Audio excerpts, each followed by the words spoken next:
And there's arguably no one in the media who loves manufacturing and pushing hoaxes more than Goldberg. I'm so sick of Whoopi Goldberg. I just don't understand you. Like, keep your mouth shut. We tired of you bumping your black ass lips. Okay? It's like, I just don't understand these people. Didn't you say you was catching a one-way flight up out of here to nowhere land on Spirit? I need you to do that on delay. Expeditiously. Because we tired of you and your 3 little dreads hanging on the side of your head. You need to cut the shit off. Because I think it's cutting off your circulation to your brain, lady. Get your ass out of here. She better be really careful with this. I mean, he's a public figure and all. You have an actual malice standard, but this could result in litigation and a lawsuit. You better be damn sure. I think she came back later and tried to dial it back, but this is a really, really out there claim. They just don't do their homework. They just don't do their homework. So they go in and they spout off, and then the lawyer goes, "Where did you get that?" "I don't know. I saw it from a Twitter account." But that lady, that new press secretary, she's a That gangster. video, dude. She's a gangster. They're prepared. And you know why they're prepared? Because they're trying to play gotcha. Yep. So she played gotcha with them. She checkmated. Whoopi Goldberg's bankruptcy protection filing hit the headlines like a thunderclap. Just weeks after Caroline Leavitt's $900 million defamation lawsuit accelerated through the courts, the EGOT-winning host stunned fans by seeking Chapter 11 shelter. On his million-listener podcast, Joe Rogan wasted no time. He shredded the perceived invincibility of Hollywood elites who lecture others on accountability, yet bolt when the legal barbell swings back. Rogan's tone dripped with scorn as he framed Whoopi's move. But that lady, that new press secretary, she's a That gangster. video, dude. She's a gangster. They're prepared. And you know why they're prepared? Because they're trying to play gotcha. Yep. So she played gotcha with them. She checkmated. They preach resilience until somebody brings a calculator. Then they hide behind paperwork. He mocked the irony. The same voice that once brandished moral authority now clutches bankruptcy papers like a life raft. Behind the scenes, industry gossip swirled. Agents quietly distanced themselves, sponsorships evaporated, and insiders whispered about liens on her Malibu villa. Her highly anticipated book club tour was hastily postponed, and network executives privately fretted over audience attrition, but on-air spin doctors rushed to recast the narrative, painting Whoopi as a martyr of political persecution and pleading for sympathy. I'm so sick of Whoopi Goldberg. I just don't understand you. Like, keep your mouth shut. We tired of you bumping your black ass lips. Okay?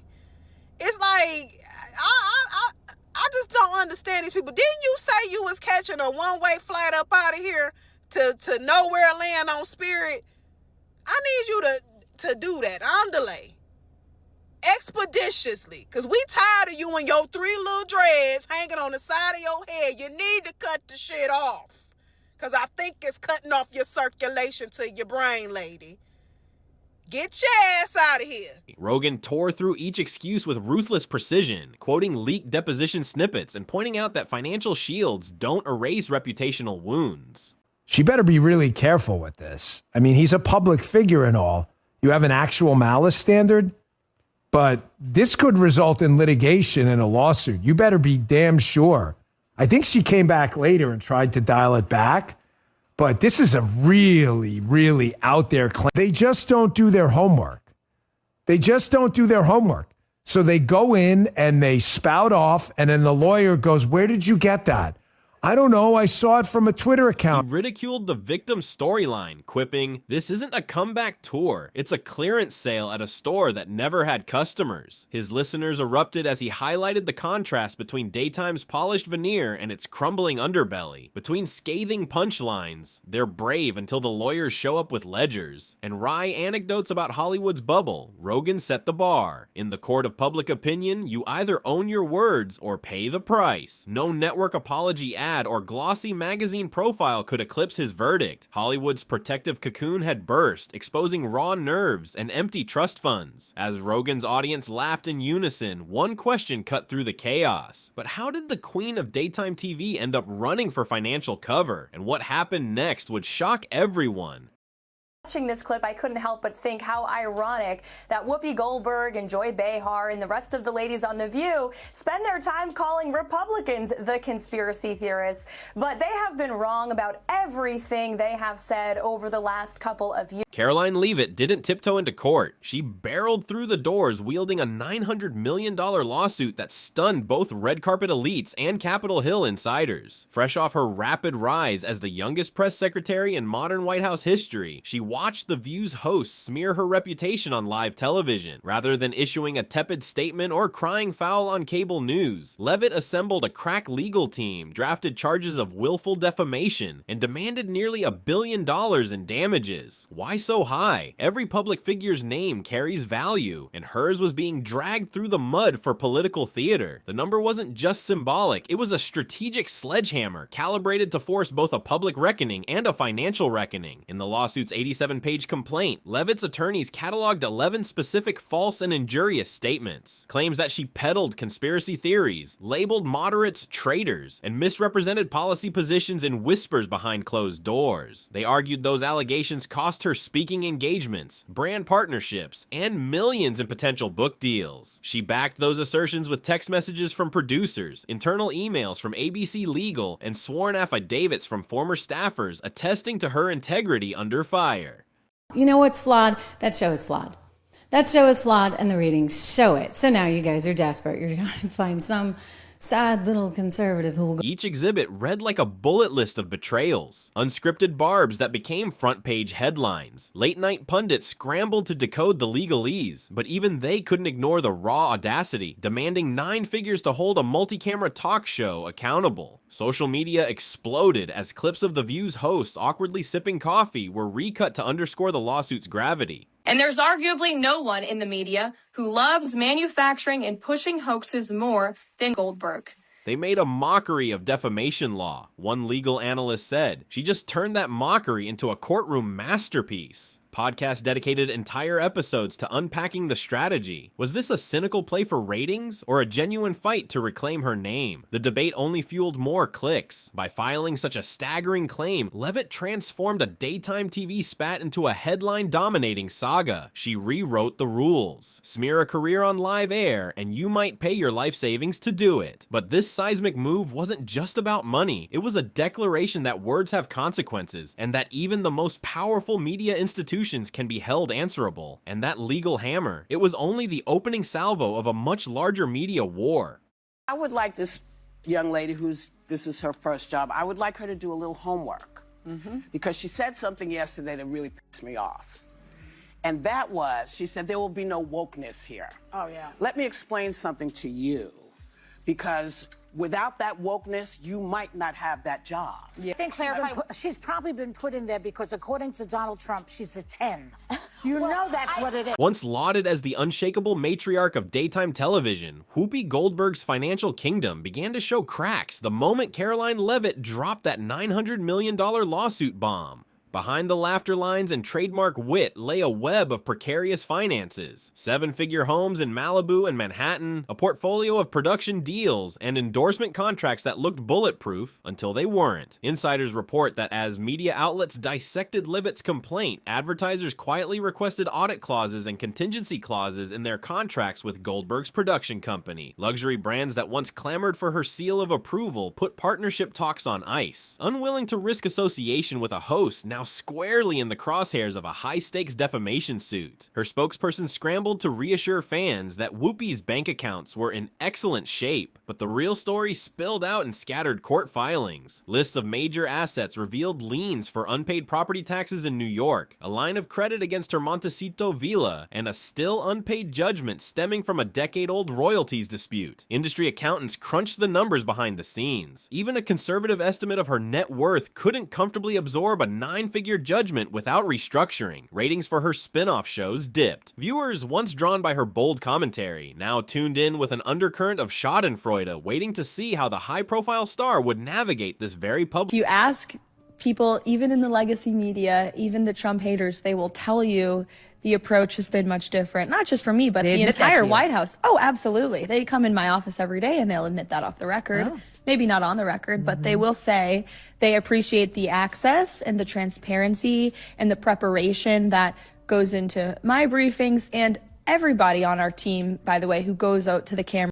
When bankruptcy protection became inevitable, Whoopi made a calculated choice. File under Chapter 11, reorganize debts, and buy breathing room. But instead of being seen as a savvy financial maneuver, it was portrayed by many as a capitulation, a tacit admission that even her red carpet resilience had limits. Joe Rogan pounced on every detail: the multi-million-dollar mansion that couldn't even cover its own upkeep, the parade of empty endorsement contracts, and the stark contrast between her on-air bravado and court docket reality. He contrasted her with Levitt, a young newcomer with no hidden liabilities, raising the question, if the seasoned veteran couldn't weather this storm, what hope did anyone else have? In bankruptcy protection, it was her emergency parachute. It is the show that people love to hate.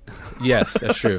That's true. They get so much hate watching and hate watching viral clips of them saying ridiculous things.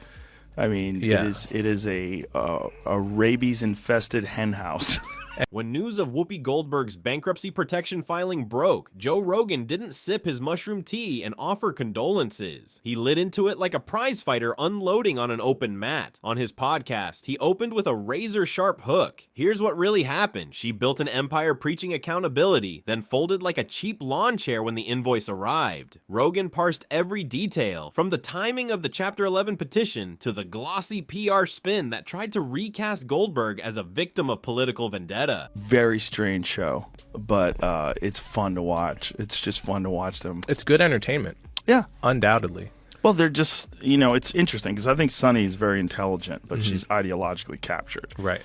That's sort of, I think the other ones, there's a couple of the other ones, don't have to name any names, who are just very dull-minded.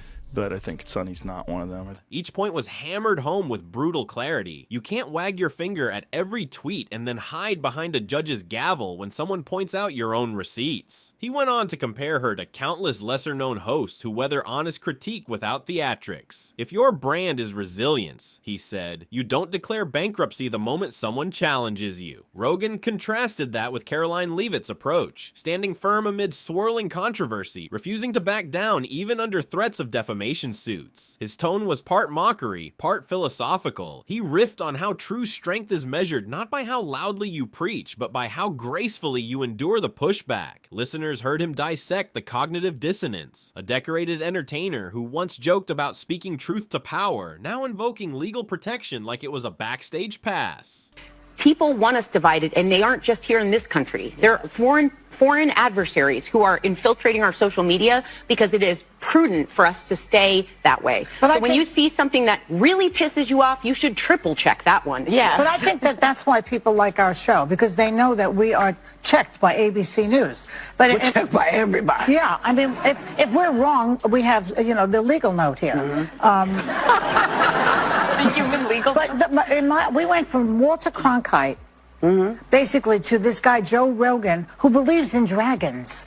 I checked it. He believes in dragons. He believes in dragons. Did you triple source that?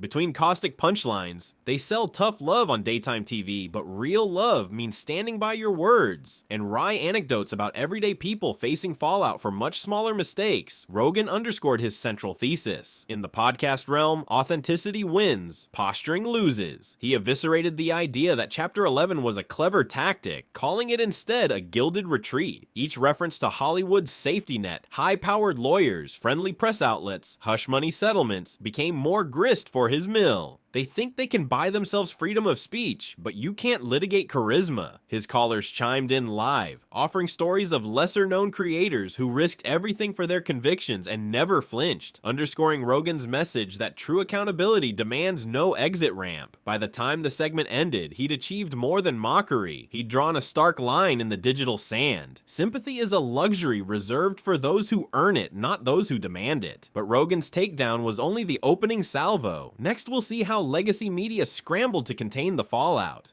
As Whoopi's Chapter 11 filing became the talk of every network newsroom, legacy outlets and press agents kicked into overdrive, launching an all-out spin operation to recast the EGOT star as a political casualty rather than a financial casualty. Within hours of the bankruptcy notice, flattering sympathy profiles appeared in glossy magazines, tearjerker interviews where Whoopi insisted her decision wasn't about money but about safeguarding her creative legacy. Morning shows rolled out segments with teary-eyed colleagues praising her courage, while reporters parsed every syllable for signs of weakness. ABC executives quietly urged producers to book friendly faces on post-bankruptcy panels. Talents known to echo the official line that Caroline Leavitt's lawsuit was a ruthless power play bent on silencing dissent.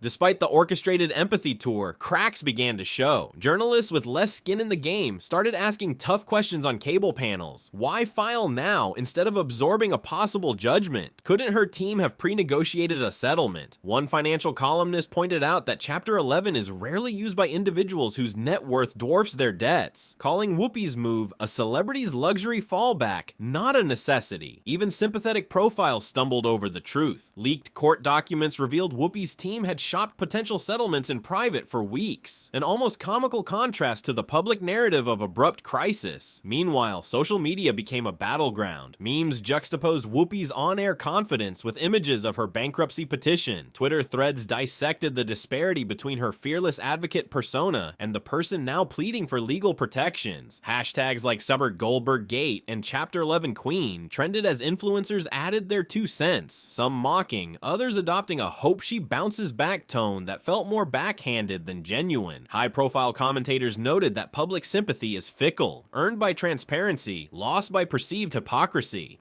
Sponsors, watching from the sidelines, quietly shifted ad dollars. A major credit card company pulled a planned campaign citing brand alignment concerns, while a streaming platform delayed renewal talks for Goldberg's unscripted series. PR firms scrambled to secure damage control placements, but the pace of Rogan's takedown and the viral backlash had set the narrative, and sympathy tours move at the speed of tear gas, not headlines. Damage control was in full swing, but public sympathy, not so much. And as professional allies rushed to her side, a cultural earthquake was already reshaping Hollywood's guardrails. So Joy Behar went after Joe Rogan on The View, and he fired back spectacularly. You're worried about losing your job, and you're worried about podcasts taking over, and who's the source of news, and we said Donald Trump was Hitler, but half the country disagreed with us, and he won, and this is and Joe Rogan believes in dragons. What began as a single courtroom filing rippled outward like tectonic plates shifting beneath Hollywood's glittering facade. Overnight, network boardrooms buzzed with emergency meetings. Daytime programming executives questioned whether the cozy Hot Topics format was worth the liability. Streaming platforms privately recalculated price tags for star-driven talk shows, and talent agencies warned their A-list clients that no on-air persona was immune from real-world consequences. The View's once unassailable ratings, propped up by celebrity co-hosts and loyal demo skews, began to crack as viewers sensed something more volatile than a scripted debate, an existential crisis playing out live. Beyond television studios, producers of celebrity-driven podcasts and advice panels paused development on new hosts, fearing that the line between speaking truth and defamation had blurred beyond recognition. Award shows quietly reevaluated nomination criteria. Did a host's public controversies now carry enough weight to disqualify them?